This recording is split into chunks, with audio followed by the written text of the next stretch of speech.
ভিডিওতে ক্লিক করার জন্য ধন্যবাদ। পুরো ভিডিওটি দেখুন, আপনার মন থেকে চিন্তা দূরে চলে যাবে। গল্পের নাম চিন্তার অদৃশ্য শেকল। মানুষের জীবনের সবচেয়ে নীরব শত্রু হলো চিন্তা। যে শত্রু শব্দ করে না, আঘাত করে না বাইরে থেকে, কিন্তু ধীরে ধীরে ভেতরটা ফাঁকা করে দেয়। আজকের গল্পটা এমন একজন মানুষের, যে বাইরে থেকে স্বাভাবিক, কিন্তু ভেতরে প্রতিদিন যুদ্ধ করত চিন্তার সঙ্গে। অরুণের জীবন। অরুণ একজন সাধারণ মানুষ, না খুব ধনী না খুব গরিব। একটি ছোট চাকরি, মাঝারি বেতন, শহরের এক কোণে ভাড়া বাড়ি। কিন্তু অরুণের জীবনের আসল সমস্যা ছিল না টাকার, ছিল অতিরিক্ত চিন্তা। সকালে ঘুম ভাঙতেই চিন্তা, আজ যদি অফিসে ভুল করি, বস যদি কিছু বলে, চাকরিটা যদি চলে যায়। রাতে ঘুমোতে যাওয়ার সময় চিন্তা, আগামী মাসে কি হবে, বাবা মায়ের চিকিৎসার টাকা জোগাড় হবে তো, আমি কি জীবনে কিছু করতে পারবো। চিন্তা যেন অরুণের ছায়া হয়ে গিয়েছিল। চিন্তার ভার। অরুণের বন্ধুরা তাকে বলতো, তুই এত ভাবিস কেন? কিন্তু কেউ বুঝতো না, চিন্তা কখনো অনুমতি নিয়ে আসে না। চিন্তা আসে চুপচাপ আর বসে যায় বুকের ভেতর। একদিন অফিসে বসে অরুণ খেয়াল করল, সে কাজ করছে না, শুধু ভাবছে। ফাইল সামনে, কিন্তু চোখ দেখছে না। মাথার ভেতর শুধু প্রশ্ন, যদি সব শেষ হয়ে যায়। ভাঙনের শুরু। এক রাতে হঠাৎ অরুণের বুক ধড়ফড় করতে লাগলো, শ্বাস নিতে কষ্ট, হাত পা কাঁপছে। ডাক্তার বললেন, এটা হার্টের সমস্যা না, এটা চিন্তার চাপ। এই কথাটা অরুণকে ভয় পাইয়ে দিল। সে বুঝল, চিন্তা শুধু মন নয়, শরীরও ভাঙে।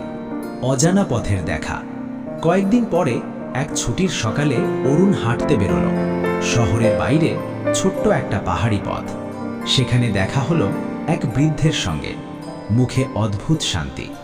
বৃদ্ধ জিজ্ঞেস করলেন, বাবা, এত ভারী মুখ কেন? অরুণ প্রথমে চুপ থাকল, তারপর হঠাৎ সব বলে ফেলল।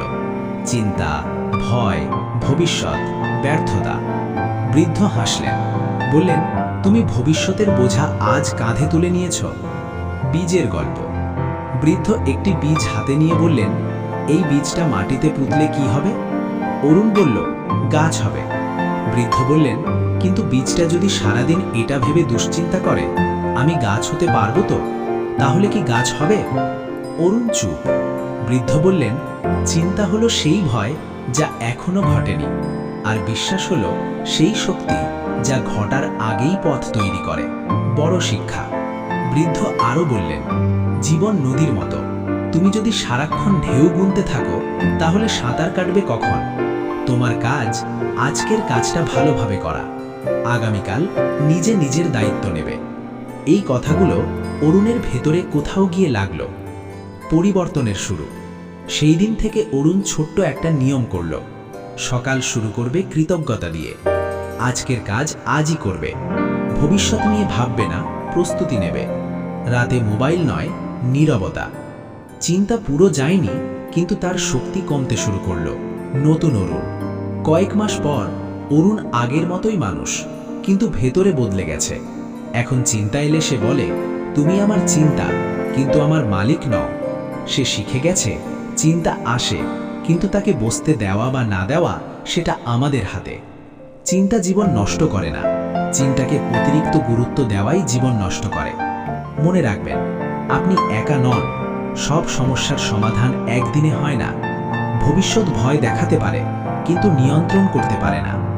আপনার ভিতরে সামাল দেওয়ার শক্তি আছে। আজ যদি এই গল্প আপনার মনের কোথাও ছুঁয়ে যায়, তাহলে বুঝবেন এই ভিডিওটা আপনার জন্যই ছিল। চিন্তা কমান, বিশ্বাস বাড়ান, জীবন আপনিই সুন্দর হয়ে উঠবে।